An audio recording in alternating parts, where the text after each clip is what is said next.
Walang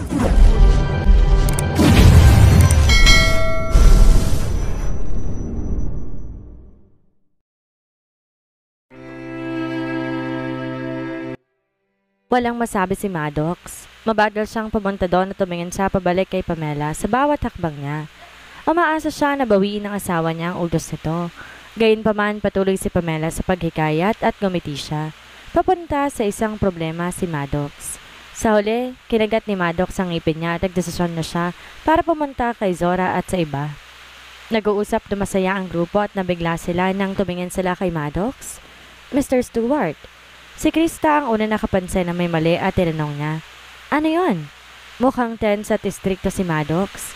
Nakatayo siya ng diretso at di siya kumikibo na ilang sandali.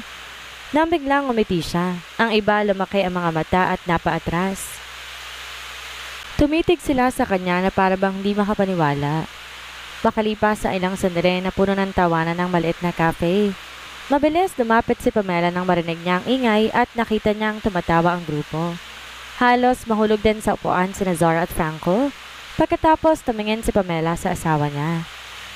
"Sige na, tumigil na kayo sa pagtawa." Kumapit si Pamela sa mga braso ni Maddox. Natakot siya na ang pride ni Maddox ay masaktan at sinubukan niya tong ayusin. Malambing ang tingin niya kay Maddox. "Darling, maganda ang ngiti mo kanina. Ituloy mo lamang ito." Umigpit ang yakap ni Maddox sa kamay ng babae. Tumayo si Krista at nilagay niya ang kamay niya sa balikat ni Pamela. "Oo. Ang Superman na asawa mo kayang gawin lahat. Isa siyang kayamanan ng cafe, syempre." Tumingin si Pamela sa lalaking nasa tabi niya. "Ang business namin mas magiging mabuti ngayon at nandito ang asawa ko." Tumangayo si Zobel. "Mas magiging mabuti din ang buhay ninyo." "Tama," ngumiti si Krista. "Dahil nagiging mas mabuti ang buhay niyo, dapat na ba kayo mag-isip na magdagdag ng bagong miyembro ng pamilya?" "Krista?"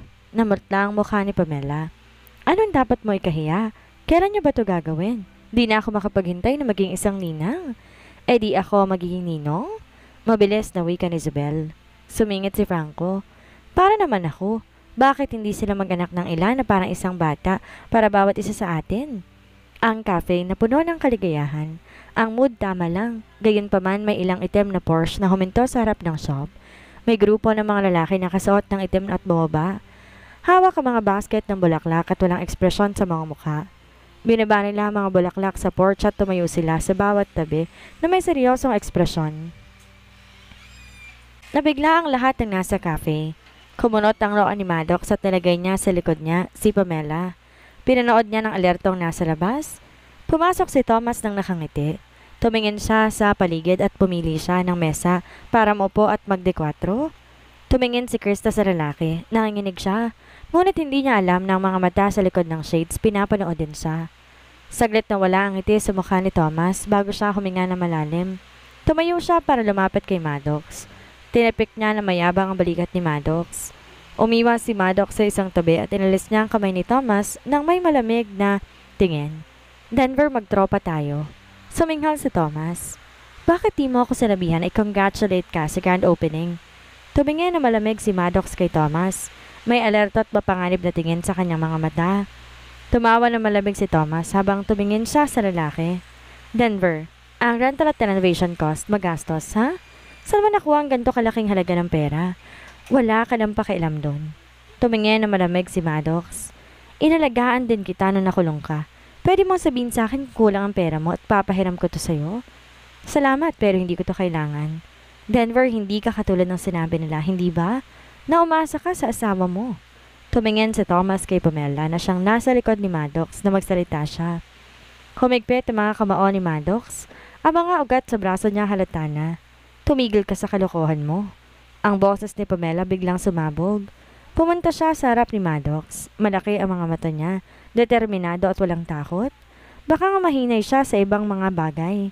Ngunit matatag siya tatayo tuwing may taong gumagawa ng mali sa asawa niya. "Mr. Silva, niregalo sa akin ang asawa kong shop na to. Hindi namin kailangan ng pera mo. Masipag siya at inaalagaan niya ang pamilya niya ngayon. Binibigay niya sa akin ang kinikita niya. Mula sa pananaw ko, siya ang pinakamabuting asawa sa mundo, kaya pakiusap.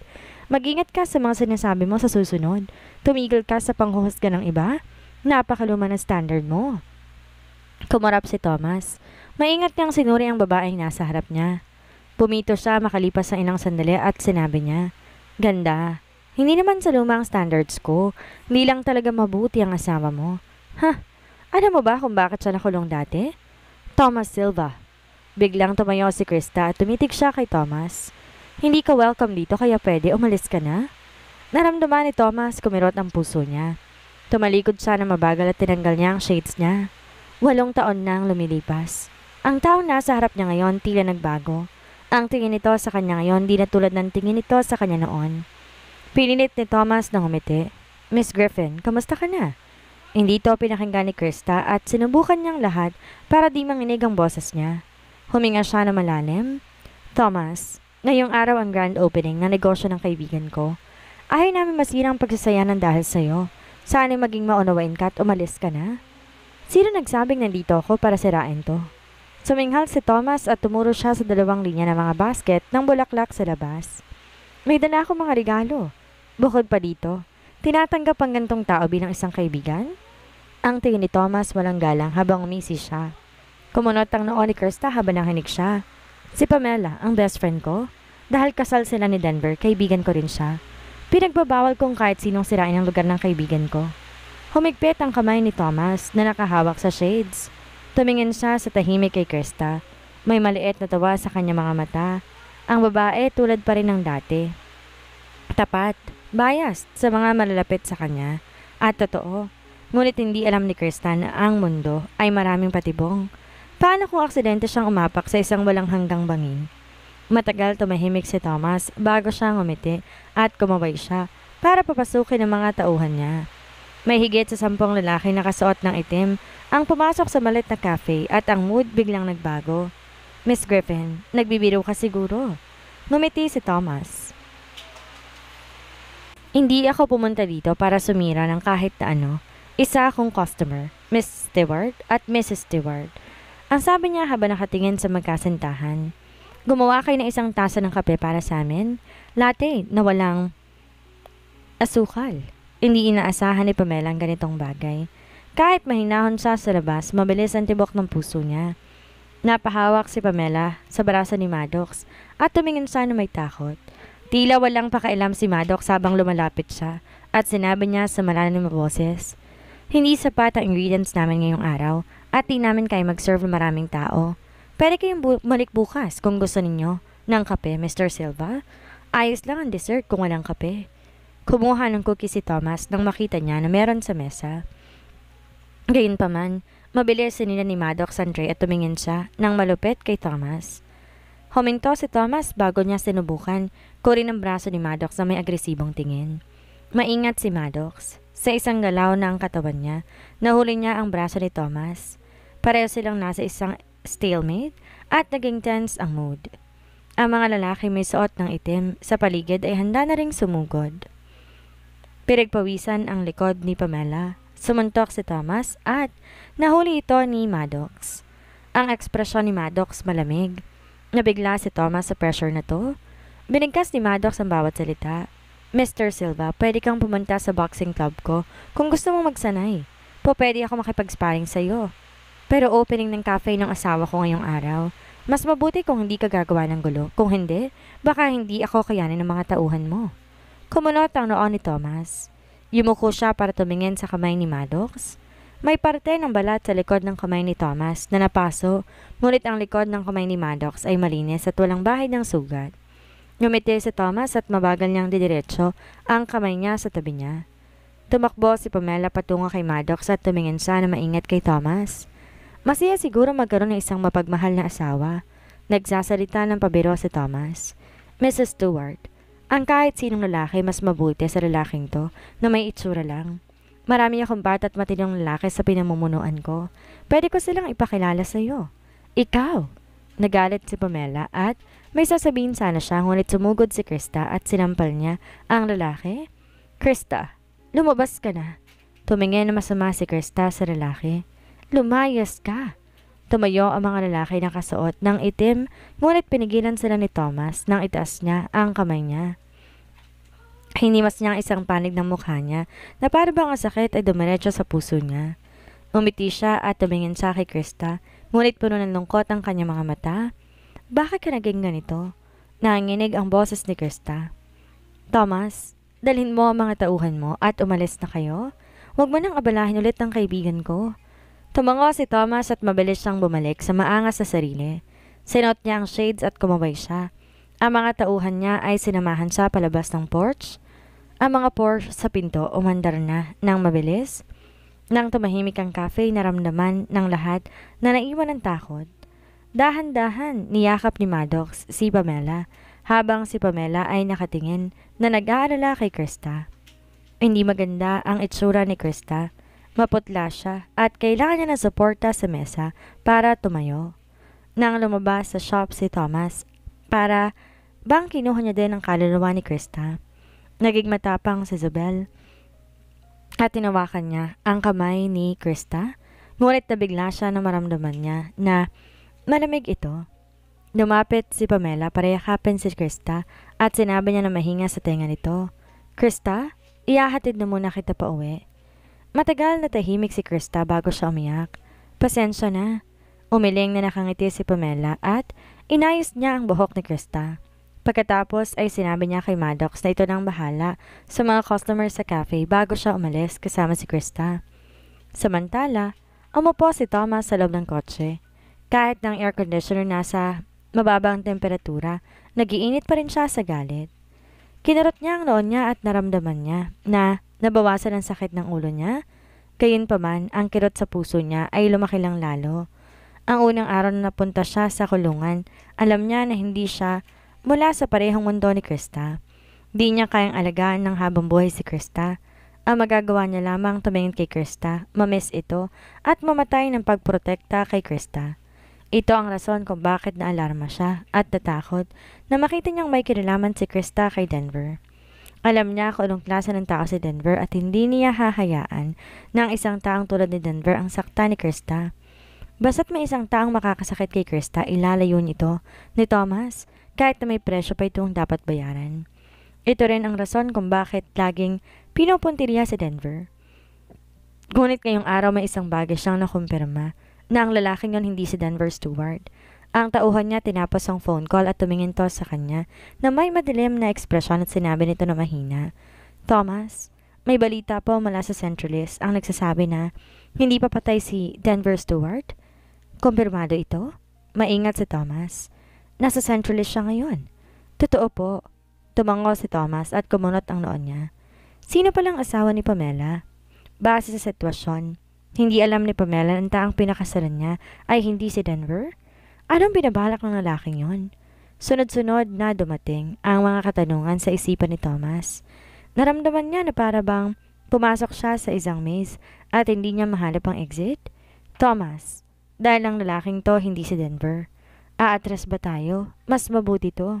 Ang sagot ni Thomas. Wala tayong sama ng loob sa kanya. Dapat na tayong tumigil sa panggugulo sa kanila. Pero nalaman mo ba kung sino siya? Nahirapan ang tauhan niya. Kalimutan mo na. Sumandal si Thomas at pumikit siya. Ngunit nagring ang phone niya makalipas ang ilang sandali. Ipinasa ng tauhan niya ang phone sa kanya. Pinakita ang pangalan ni Tadeo sa screen at tanunuya siya. Ayaw ni Thomas ng kahit anong may kinalaman kay Tadeos, ngunit hindi pa matatag ang pwesto niya sa Jangasas. Hindi niya po pwedeng galitin ng kahit sino ng basta-basta. Sa suporta ng mga Crawford, maiaangat niya ang sarili niya, maging ito ay sa Centralist o sa Jangasas. Napabuntong hininga si Thomas at sinagot niya ang phone call. Noong taong nasa kabilang linya, mawawalan na ng pasensya. Tulad ng inaasahan, nagreklamo si Tadeo sa oras na kumonekta ang linya. Anong ginagawa mo at hindi mo ako sinasagot? Gusto mo bang mamatay? Nagalit si Thomas, ngunit ang tono niya ay parang humihingi siya ng tawad. Paano ko kayo matutulungan, Mr. Tadeos? Nabalitaan ko ng mga tauhan ang gang leader. Ang inubos mo sa Jangasas ay pumunta sa'yo para magiganti. Tama. Ang tono ni Thomas walang emosyon, pero naghihiwalay ang mga unggoy kapag natutumba ang puno. Hindi nila kayang magiganti. Ha? Suminghal si Tadeos. Magaling ka. Hindi naman. Dahil magaling ka, may ipapagawa ko sa'yo. Nakinig ng tahimik si Thomas. Nagpatuloy si Tadeos. Gusto kong patayin mo ang isang tao para sa akin. Nagbibiro ba kayo, Mr. Tadeos? Ang tanong ni Thomas. Isa itong lipunan na sumusunod sa batas. Hindi madali para pumatay ng isang tao. Baka nga hindi ito madali para sa iba, pero madali lang to para sa'yo. Tumawa si Tadeos. Thomas, kapag natapos mo to, wala akong pakialam kahit ang club mo'y nasa tabi pa ng Crawford Manor. Sa teritoryo mo sa Centralis. Huminto si Thomas at tinanong niya, sinong gusto mong mawala? May nakakabinging katahimikan bago sinabi ni Tadeos. Ang pangatlong tagapagmana ng mga Crawford, si Maddox Crawford. Naging malamig ang mga mata ni Thomas. Pumunta ka sa Centralis kung pwede ka. Mag-uusap tayo na detalyado kapag nakita tayo. Samantala, tumingin si Pamela kay Krista na siyang nakayakap sa tuhod at nakahiga sa kama. Hinimas niya ang likod ni Krista. Simula nung bumalik sila, walang sinabi si Krista. Nagtago siya sa kwarto niya simula nung pumasok siya sa bahay. At ang mga mata niya tila nawala ng focus. Mukha siyang isang taong walang kaluluwa. Krista, nagugutom ka na ba? Ginawa ni Pamela ang lahat para makipag-usap. Nasa labas si Isabel at Denver. Sasabihin ko sa kanila kumuha ng pagkain, okay? Kumurap si Krista at tumulong luha sa kanyang mata. Naramdaman na ni Pamela na parang humihigpit ang kanyang puso. Ang Krista na kilala niya ay matapang at walang pakialam sa mga bagay. Parang isang ibon na lumilipad sa ibabaw ng mga alon. Ito ay para bang walang bagay sa mundo na hindi niya kayang lampasan. Ngunit ngayon makalipas ang ilang sandali, huminga na malalim si Krista at babagal siyang bumangon sa kama. Pinunasan niya ang mga luha niya at pinilit niyang ngumiti. Sinabi niya na mahina, Pamela, pasensya na sa nangyari ngayong araw. Bakit ka humihingi ng tawad? Sumingit ng balisa si Pamela. Si Thomas ang naghahanap ng away? Hindi naman sa pinapupunta mo siya. Pero may kinalaman pa rin to sa akin? Gamaki ang mga mata ni Pamela. Krista, ano ang ibig mong sabihin? Pumunta siya para sa'yo? Pero parang di naman gantong nangyari. Nandito siya para kay Denver. Sila ay may sama ng loob sa isa't isa nung nasa kulungan sila. Ha, tama. Tinawanan ni Krista ang sarili niya. Pamela, tumingin ka sa akin. Mababa ang tingin ko dati kay Denver. Iniisip ko na hindi siya nararapat sa'yo. Pero paano naman ang ex-boyfriend ko? Wala siyang pinagkaiba kay Denver. Napunta na rin siya doon, Krista. Kinulong siya dahil sa akin. Hindi na mapigilan ni Krista ang sarili niya. At umiyak siya. Nabigla si Pamela at naging blankong isip niya. Matagal ang lumipas bago niya narinig ang mahinang boses ni Krista. Noon, sinabi lang ni Krista kay Pamela na ang kalahati na istorya nila ni Thomas. Itong isa pang kalahati nakakabigla. Isa rin tong alaala na ayaw niyang balikan. Sa totoo lang, ang mga magulang ko ay divorced na nung bata pa ako. Ang sabi ni Krista, binigay ako ng korte sa nanay ko, pero nasa isang regular na doctor na lang siya roon. Busy siya at dapat niyang alagaan ng isang bata. Halos sakto lang ang sahod niya sa buwan-buwan para magkaroon siya ng magandang buhay. Humanap siya ng isang stepfather para sa akin. Nakilala na ni Pamela ang stepfather ni Krista dati. Isa siyang mabait na lalaki na nagpapatakbo ng isang maliit na negosyo. Ang lalaki hindi mayaman, ngunit ang buhay niya hindi araw-araw isang isyo para sa kanila. May anak ang stepdad ko na tinrato ko na parang sarili ko ng kuya. Pinunasan ni Krista ang mga labi niya. Isang kapatid ang tingin ko sa kanya, pero ang tingin niya sa akin may ibang motibo. Pinapupunta niya ako sa construction site sa likod ng school ng senior year at pinilit niya ako. Hinawakan ni Pamela ang malamig na kamay ni Krista. Sumikip ang puso niya, pero hindi niya inaasahan na sumusunod sa akin si Thomas. Tinulak niya ako sa sahig. Sinaksak siya ni Thomas ng kutsilyo. Nataranta ako at naging blanko ng isip ko. Naalala ko na lamang maraming dugo sa buong lugar.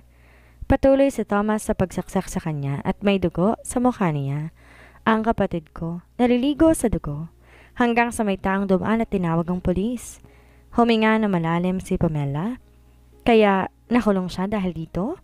Tumingin ng tahimik si Krista kay Pamela. Ang mukha niya may madilim na ekspresyon. May sentensya na 8 taon si Thomas para sa intentional assault upang protektahan si Krista. Maraming beses binisita ni Krista si Thomas sa kulungan noong mga araw niya sa university. Ngunit laging malamig ang sagot sa kanya ng warden. Ayoko nang makita. Ang huling bisita niya ay nung nag-graduate siya mula sa university. Nakakuha siya ng company offer at gusto niya na si Thomas ang maging unang taong masabihan niya ng magandang balita. Habang balisa siya naghihintay sa labas ng visiting room, narinig niyang malakas sa tunog ng metal na pinto. Ang mga luha niya ay walang tigil ang pagtulo nang umupo si Thomas sa kabilang panig ng salamin na nahahati sa kanila. Ito ang una at huling sinabi ni Thomas sa kanya. Huwag kang umiyak. Hindi ka dapat umiyak para sa isang taong tulad ko. Tumingin na malalim si Thomas kay Krista bago siya tumayo, bumalik sa likod ng bakal na pinto. Inampas ni Krista ang salamin ng buong lakas niya at pinigilan siya ng warden ng kulungan. Ang balita lumabas mula sa loob na makalipas na ilang sandali. Seryosong sinabi ng warden ng kulungan na sinabi ni Thomas na wag bumisita si Krista at magpanggap na lang sila na hindi nila kilala ang isa't isa. Naging blankong isipan ni Krista. Nang umalis na siya, nagkasakit si Thomas sa kulungan at halos mamatay siya. Habang may sakit si Thomas, dumating sa isipan niya ang maamong boses at mga tawa ni Krista, kahalo ang madilim na mukha ng gang leader. Thomas, sinabi mo sa akin na poprotektahan mo ako ng buong buhay mo. Dapat mong tuparin ang pangako mo. Tom, ibibigay ko siyang 30% ng kikitain ko basta mailabas mo lang ako dito. Thomas, gusto kong pumunta ng Centralist para sa university. Kung ayaw mo magpatuloy sa pag-aaral, magtrabaho ka doon, okay? Sa ganun, hindi tayo magkakahiwalay. Naalala ko may girlfriend ka, hindi ba? Mag-uutos ako ng iba na gawin ng trabaho kung ayaw mo to. Pero hindi ko itatrato na masama ang mga tauhan ko. Ang girlfriend mo magbibigay ng kasiyahan sa kanila? Kumunot ang noon ni Thomas at tumulo ang mga pawis sa noon niya. Huwag niyo siyang sasaktan. Walang po pwedeng manakit sa kanya. Sinabi niyang poprotektahan niya ng habang buhay si Krista. Isa siyang lalaking tumutupad sa pangako niya at hindi niya sisirain ito. Gayunpaman, para protektahan niya si Krista, kailangan niyang manatiling buhay. Ang pinakamahabang sentensya ng intentional assault ay 10 taon ng pagkakakulong, habang ang pagdadala at pagbebenta ng droga naman, kamatayan na naghihintay kapag nahuli siya. Lalo na sa bigat at dami nito. Alam niya na ang anak ng stepfather ni Krista, ginalit ang gang leader. Kaya naman ginamit niya ang pagkakataon na to para saksakin ang lalaki para maging pilay na ito. Hindi pinupunteriya ng gang leader si Krista dahil may ginawa si Thomas para sa kanya at nakulong siya. Ito ay magandang kapalit ng 8 taon ng buhay niya para sa kaligtasan ni Krista. Kailangan kong mabuhay, ngumiti si Thomas. Buhay para protektahan siya? Protektahan ang buhay niya. Gumawa ng lugaw si Isabel sa kusina. Nang bumalik si Maddox at bumili siya ng beer mula sa ibaba at nakita niyang nakatayo si Isabel na nakatulala. May gusto siyang sabihin, ngunit hindi niya alam kung papaano. Naglakad siya papasok at ibinigay niya kay Isabel ang isang kanang beer.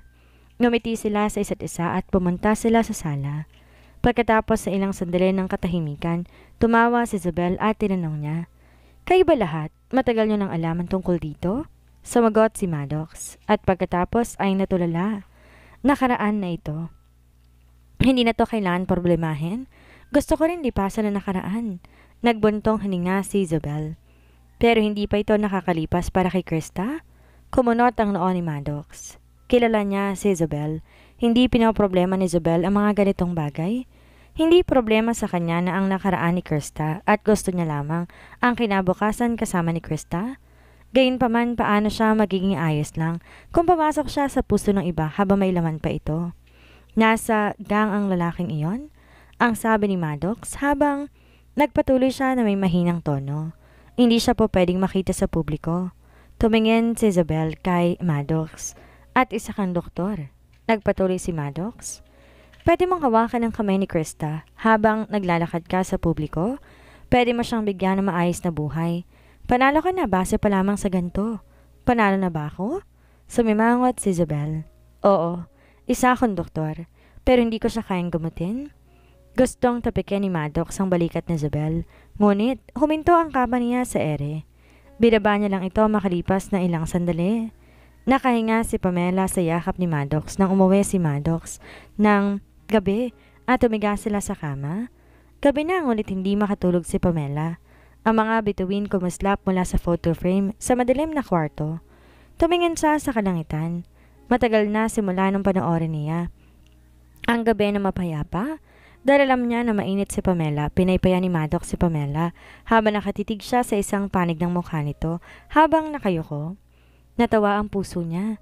Lumunok siya at uminit ang kanyang pakiramdam. Tumingin si Pamela sa pawis na nasa ilong ni Maddox. Nahiya siya na nakapatay ang air conditioner para magtipid ng pera. Hubby, buksan mo ang air conditioner kung naiinitan ka. Hindi naman tumagastos masyado. Di na kailangan. Dinilaan niya ang labi niya. Ang init na tinutukoy nila ay magkaibang bagay. Ngumiti siya. Huminga na malalim si Maddox. Nakatingin siya sa makinis na leg ni Pamela at nakabukas ng mga labi nito. Ang kamay niya ay pumasok sa damit ni Pamela. Gayunman narinig niyang napubunto hininga si Pamela. Anong problema? Biglang napahinto siya. Mukhang may gustong sabihin si Pamela. Hindi siya nag-focus sa ginagawa ni Maddox kaya naman sinamantala na to ni Maddox at tinuloy niya ang ginagawa niya. Ano bang problema, wifey? Iniisip ko ang tungkol kila Krista at Thomas. Nainis si Maddox. Akala ko ba walang nangyayari sa kanila? Bakit silang iniisip mo? Bakit silang iniisip mo ngayon? Isipin mo ang asawa mo. Dinilaan ulit ni Maddox sa mga labi niya. Sa tingin ko, imposibleng tapos na to sa pagitan nilang dalawa nang ganito lamang. Sinabi niya sa akin ang kwento nila. Pwede ko bang ikwento sa'yo? Walang masabi si Maddox. Hubby, ayaw mo ba itong pakinggan? Tumingin si Maddox kay Pamela. Sige, sinabi niya ang istorya habang sumasandal siya kay Maddox. Alam na ni Maddox ang tungkol sa istorya, ngunit tumango siya, ngumiti, kumunot ang noo at nagkomento paminsan-minsan para lang makisama kay Pamela. Gusto niya ipaalam kay Pamela na nakikinig siya dito, pati na rin nakikiramay siya. Natapos na siya sa istorya pagkatapos ng mahabang oras. Ano sa tingin mo, hubby? Bumalik sa sarili si Maddox. Ginawa niyang lahat para maalala ang sinabi ni Pamela. Umubo siya ng mahina at tumahimik siya ng tahimik. Sa katotohanan, nagkaroon siya ng respeto para kay Thomas pagkatapos malaman na nakulong si Thomas dahil sinaktan nito ang isang tao para protektahan si Krista. Naisip siguro ni Thomas na si Maddox ay si Denver para gumawa ng gulo para lang protektahan din si Krista. Maganda na responsable ang isang lalaki, kaya nga lang mali ang pagkakaintindi sa kanya. Sa tingin ko ay, si Thomas ay hindi isang tao na walang puso. Talaga? Kinagat ni Pamela ang labi niya. Pero ayoko ang paraan ng pagtrato niya sa'yo. At pumapanig ka sa kanya ngayon? Hubby, anong samaan daw bang meron kayo para sa isa't isa? Dumilim ang ekspresyon ni Maddox. Sinabi niya ng mahina, nakaraan na ang lahat ng to? Ano pa ba ang ginagawa ng mga kriminal kundi ang mag-away? Sinaktan mo ba siya? Parang gano'n na nga. Tumango si Pamela. Ang lahat na nasa kulungan dati ay mapang-api. Madaling papaniwalaan na may problema sila sa pag-iisip. Tulad ni Thomas na dati gustong mapunta sa tuktok, ay natural na magkakaroon na sama ng loob kung sinaktan siya ni Denver. Gayunpaman iba si Maddox. Maliban sa seryosong mukha niya at di siya masyado nagsasalita. Para kay Pamela, walang mali kay Maddox. Ang maliit na kamay niya hinimas sa mukha ni Maddox. Bakit ka nakatitig sa akin? May nakakaakit na boses si Maddox habang hinihimas niya ang ulo ni Pamela. Wala lang. Napagtanto ko lang na hindi lang gwapong asawa ko. Mapagpatawad pa siya. Ginawa to sa'yo ni Thomas? Pero sa tingin mo ay tapat siya. Hindi lahat ay kasing bait mo? Dumilim ang mga mata ni Maddox. Ganun ba talaga ako kabait sa'yo? Siyempre, niyakap ni Maddox si Pamela. Hinihiling niya na tumigil ng oras sa mga sandaling ito. Naisip ni Pamela hindi ito patas. Hubby, kahit na sa tingin mo tapat siya, para sa akin ay wala siyang puso para gawin to kay Krista. Malungkot ako na may gusto si Krista sa kanya. Nilaro ni Maddox ang buhok ni Pamela.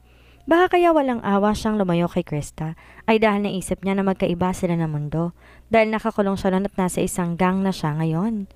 Lumalayo siya para protektahan si Krista. Ganun ba? Tumaas ang mga kilay ni Pamela. Kayo bang mga lalaki sa tingin nyo may sariling paraan ng pagmamahal ninyo ay tamang paraan para itrato mga babae? Nabigla si Maddox. Nanatili siyang tahimik. Sasabihin ko sa iyo, hindi nyo to dapat gawin. Tumawa si Maddox. Ano para sa tingin mo ang dapat niyang gawin? Kung sa tingin ni Thomas pinoprotektahan niya si Krista sa paglayo niya, sasabihin niya na lang ito ng direkta. Eh di sana hindi masakit ang puso ni Krista dahil sa kanya ngayon? Ginagawa niya ba ito para sa kapakanan ni Krista? Sinasaktan siya ni Krista. Ayoko na tinatago ng mga tao ang katotohanan para tumatatawag na pagmamahal kung maraming hindi na pagkakaunawaan sa pagitan nila.